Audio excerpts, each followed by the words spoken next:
त्यावेळेस एकाने असा सल्ला दिला, की "अरे मग एम-एस-सी करण्यापेक्षा तू एम-पी-एस-सी कर." मग तिथे मला माहिती कळाली आणि मी सहज रँडमली, की चला आपण आता एम-पी-एस-सी करायची.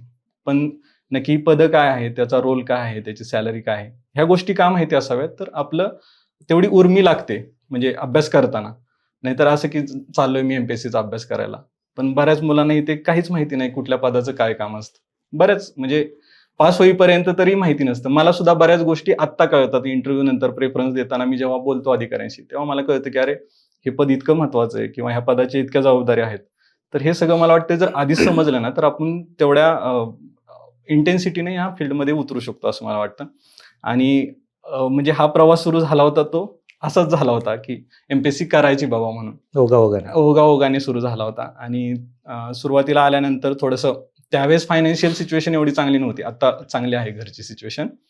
परंतु मग त्यावेळेस आल्यानंतर मी असं ठरवलं, की आपण जॉब करतच हे करूयात. मग एका अकॅडमीमध्ये मी तिथं कोऑर्डिनेटरचं काम सुरू केलं. बरं. मग ते दुपारी 3 ते रात्री 8 माझा तो जॉब असायचा. सकाळच्या सेशनमध्ये मी तिथेच काम करायचो. त्यांनी मला तिथे क्लासरूममध्ये फ्री ॲक्सेस दिला होता. सो मी सकाळी लेक्चर करायचो, दुपारी जॉब करायचो. बरं. आणि म्हणजे मी त्यावेळेस त्या टेम्पररी सोल्युशनसाठी गेलो, की माझा महिन्याचा खर्च कसा भागेल. पण ते लाँग टर्ममध्ये त्याचा असा इम्पॅक्ट झाला, की सुरुवातीला मी प्रिलिम पास होत होतो. पण मग मला मेन्स निघत नव्हती. कारण मी अभ्यास फुल टाईम करत नव्हतो.